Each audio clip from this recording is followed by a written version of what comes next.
All right, everyone. It is Tuesday, February 17th, 2026, and it's time for another Toast Tuesday. It's Fat Tuesday today, Mardi Gras Day for those who celebrate. Love Mardi Gras. Uh, Down south, it's in the Alabama, New Orleans area. They celebrate Mardi Gras is like a season, not just a day. I don't know exactly when it starts, but the last day of it is culminates into Fat Tuesday and Mardi Gras Day. I think it's a fantastic holiday. We don't recognize it as much here up north, but it would be a lot of fun if we did. But yeah, today's Fat Tuesday.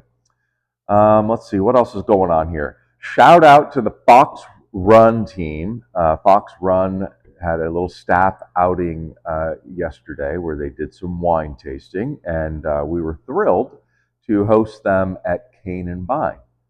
So shout out to them. Glad that we were able to do that, and we really appreciate you including us on your tour. I wasn't able to be there, but Jane was there. Jane and Kayla and Emily took good care of them, and again, it was nice to see them and appreciative of them making us a part of their stop during their day. What else? So I'm a little, not really Mardi Gras dressed here. A little bit kind of a bum dress today, but that's because we bottled the Baco Noir. So I talked about that before, but that got bottled today. Glad to have that done. Glad to have that in the bottle. So that's again is going to be at Cane and Vine, and probably be up there in a month or so. You'll see that on the list to be able to try. So excited to have that done. Pickle pairings, they're coming back in about 10 days, maybe a little more than that, 10, 11 days, but we are doing our selections this Friday. So we'll get together with the staff and some others to go through each of the pickles that we've chosen for this event and then perfectly pair them with a toast wine here. So that's quite a night. We have fun with it, but we also take it very seriously, trying to make sure that we get that perfect wine for each of those pickles. So that's going to be a lot of fun, and looking forward to that this Friday. And then the pickle pairings will be back the first weekend in March. So look forward to that. What else? Another thing that's happening, I am going to be at the Art Center of Yates County this Thursday. So this Thursday, February 19th, I'm going to be there from 6:30 to 8 p.m. And the Art Center is right on Main Street, right in downtown Penn, so super easy to find. I'm going to be participating in their Art of Wine series, where they've invited winemakers to come kind of each week and talk about the art of wine in their own way. So I'm super appreciative that they included me in this series, and I'm looking forward to being there this Thursday. I am going to talk about moving from spreadsheets to winemaking.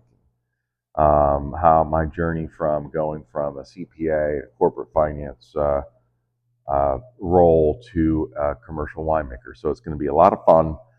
I'm going to have some toast wine and cane and vine wine for attendees to try.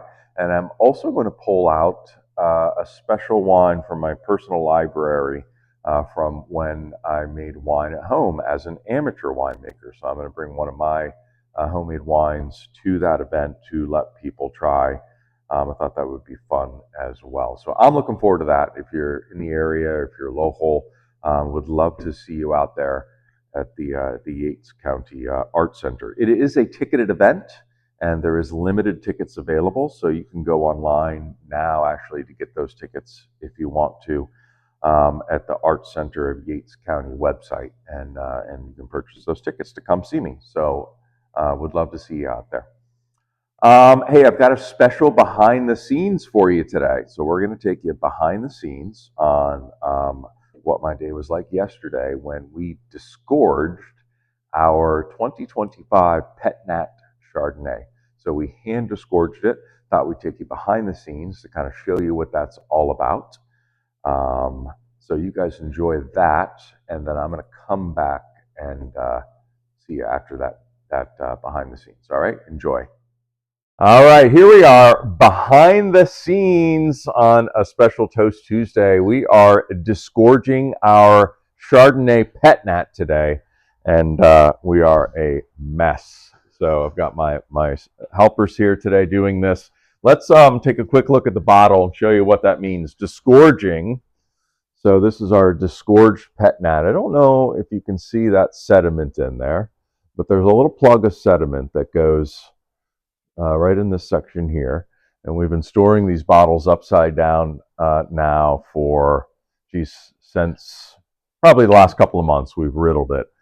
So all that sediment is in the neck, and we need to pop that sediment out of there so that the wine's going to be a little bit clearer, a little bit cleaner, a lot less funky from a Pet Nat standpoint.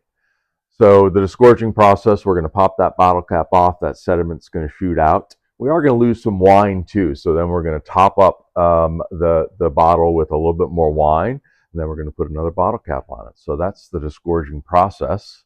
Let's see how that's done. Jeff, I got Jeff here. Welcome, Jeff, to Toast Tuesday. Thanks, Mike. Let's, can you get in there with that camera? Let's see how he does here. So he got his disgorging tool. I'm just going to put that on the cap, put it in here because it's going to make a mess, as you can see. It's going to make a bit of a mess, so hopefully it doesn't get on the camera, but we'll see. There you go. Popped off. You got a little foaming there. Just a little bit. Yeah, go ahead and then we're adding a little dash of sulfites there. Since we're disgorging it and opening it, we might as well add some sulfites to it. And then we're going to top that wine up. Takes a little bit of time to do that topping. We probably add about 100 milliliters of wine here per bottle. Foams on us a little bit. We disgorge doing a method that the French term for it is à la boulet, which means we're not freezing the necks. Normally when you disgorge a champagne, you freeze the necks and that sediment freezes into a nice plug, and you pop the cap off, that plug shoots out, and you lose a little bit less wine. But doing it this way, à la boulet, it's going to be a little bit still cloudy, and it's a Pet Nat, so we want it to be a little bit like that. So now we're just going to cap it right back up with our electric capper here. And you can see it's a messy process. The bottle's dirty, we're dirty. But we're going to clean this all nice up before we put a toast label on it and get it on the shelf. We'll clean that bottle up. And that is disgorging. Jeff, any questions? This is not the first year you've done it. How many times have you done this before, Toast? This is the third year that I've done disgorging. And I don't necessarily disgorge all the Pet Nats we make. So we also did a Pet Nat, Marquette Dry Rosé Pet Nat for Cane and Vine, which I chose not to disgorge. The reason why I disgorged this is when we tried it, it's just the sediment that a Chardonnay gives off. It makes it such an unpleasant color when the sediment kind of erupts into the bottle. It's just not pretty looking, and so we want to disgorge that so that it's a better looking wine in the glass. And you said this is something that happens. Lots of places have done it for hundreds of years. Has been doing it for centuries. Yeah, that's the way champagne has just used to be hand disgorged, just like we just did. Yeah. Again, difference is you freeze the neck, so it's a little bit of a cleaner process. Still messy, but it makes the wine crystal clear. But yeah, disgorging is something that's been going on for centuries. So nothing new there from a winemaking standpoint. Yeah, it's been a fun day.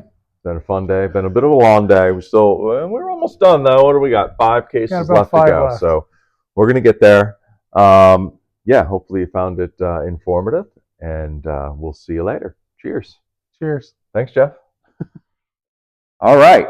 How was that? That was pretty cool, right? To see that. The Pet Nat disgorging. Let's see. I did want to cover off on some things that I would have said if I was of sound mind. We were pretty exhausted after doing that for most of the day. We filmed that towards the end of the process. So first of all, a huge thank you to my helpers for the day. So Jeff, who you saw in the video, and Janie Lynn, who was working the camera, could not have done it without them. it was a huge. I mean, it was their day off, and they chose to spend it with me doing that like all day. So that was quite the chore. I'm really thankful for their help. Yeah, a huge thank you to them for that. What else did I want to say here? So you do one of the things I wanted to point out. You do lose some carbonation when we do that disgorgement, right? I mean, I'm probably stating the obvious there, right? Where we're popping the bottle, we're losing some wine. We're actually replacing. So the wine that we used to top up the bottles that we lost as through the disgorgement process was a still wine, so not a sparkling wine. We used a Chardonnay, an unoaked Chardonnay into that. So we're replacing about 15% of the wine with a still wine. So you lose some carbonation with that. And then actually where you lose the most carbonation is from the time that bottle cap or that bottle gets opened and is sitting there opened while we're recapping it, while we're adding the sulfites. There's CO2 escaping from that bottle and from that wine. And that's where actually you lose the most CO2 is while it's just sitting there before it gets recapped. But all things considered, it's probably by my calculations, we started that Pet Nat at about 3 bars of pressure or 45 psi. These are kind of like wine geeky terms, but just to put it in perspective, I expect the wine will be anywhere from 2.3 to 3 bar or 2.3 to 2.5 bars. So about a 20% loss in carbonation. And when we started at a pretty high carbonation at 3 bars, it'll still have a nice bright sparkling component. So that's just part of the disgorging process is to lose some carbonation, but it's gonna drink. It's still gonna drink great. So not as much carbonation is lost as you might think, and so that I think it's going to be delicious. When's that going to be released? It's ready now. I mean, after that, now that it's been disgorged, we just need to label it up and put it on the shelf. We still have just about done with the 24 Chardonnay Pet Nat, so we've got less than 2 cases left of that. Once that goes, the new will be ready to go right on the shelf. So there'll be no delay in Pet Nat here in the tasting room, so that'll be good. As I said in the video, that's like an ancient method. Disgorgement's been around forever, hand disgorging in particular. Again, the big thing that a lot of people do is they do it with freezing the neck, freezing that plug of sediment so that sediment just shoots out as a frozen plug versus the way we do it a la Voulet. It creates quite a mess because it just kind of spurts out and that sediment splashes all over the place. There certainly is more modern equipment now to do the disgorging. Again, I mentioned before, we'll take our traditional method sparkling wine to another winery that has all that equipment in a more automated or semi-automated way to do all that disgorging. But with the Pet Nat, we don't make a lot of it. It's kind of a specialty wine, and so we choose to do it here. I don't have that modern equipment, so we do it the traditional way by hand. Many sparkling wines are hand disgorged even today. So yeah, if I was to invest in something, I might think about a bottleneck freezer down the road. It certainly would make it a bit of a cleaner process and wouldn't lose as much wine, etc. But again, we don't do a lot of it, so I got to make sure that the cost is justified. But there's something about doing it yourself anyway, because I could have also sent that to that same winery to do the disgorgement for me of that Pet Nat. But there's something about doing it yourself that is just a great feeling of accomplishment, knowing you can control the process from start to finish, and you've done all that, and I like doing it yourself when it makes sense. So with that kind of volume, it did make sense to do that ourselves. Yeah, so I hope you enjoyed that. I hope you learned something from that. And that's all I have today. So again, happy Mardi Gras and cheers, everyone. Bye.